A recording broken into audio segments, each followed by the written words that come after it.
Hey guys, welcome back. In today's video, we're going to cover SSR server-side rendering in App Directory in Next.js 15.3. Remember, uh, in the previous videos, we covered SSG and all of the other rendering methods in the pages directory. But the SSC was an app directory. I separate these videos because I wanted to talk more and go into the details more of these topics and hopefully create something that is worth watching. Okay, we had a weather API. We fetched some data. If you watch previous videos about SSR in pages directory, I've just copied all of the component and transformed it into app directory like. So this is server-side rendering, and I have created a route weather, put a file page.tsx here, and created a type of API response of what this weather API would return to our fetch function, and data to render all of the necessary data to a card component, which I use chat-cdn, of course, to give us a current temperature of Netherlands. If you open this in our browser, you see here the current temperature of Netherlands is 17.9. Okay, but what makes this SSR?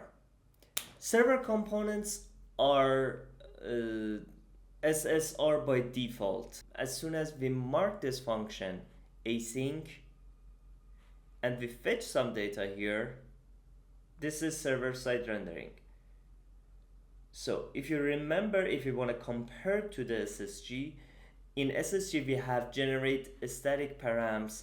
We fetched all of the possible routes and we fetch for each possible routes the data of it, and we put it in somewhere in the build time and show it to the user when the app is running.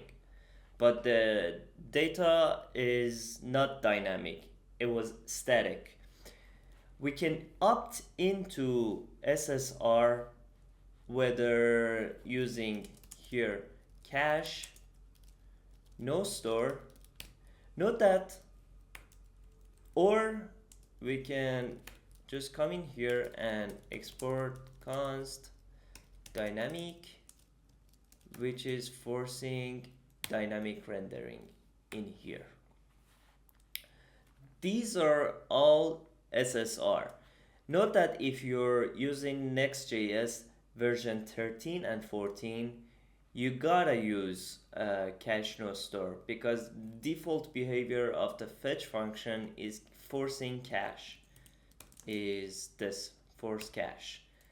And it was a big mistake and they changed it in 15.3, which was a good change.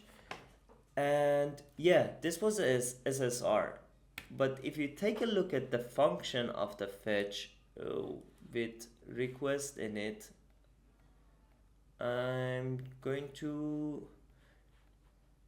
to deep in the fetch function. This is the added types of the next for revalidating and tags. And for the next video, this has been SSR. For the next video, we're going to talk about revalidating data and of course, ISR, incremental static regeneration. Stay tuned. Yeah, nothing else. Bye-bye.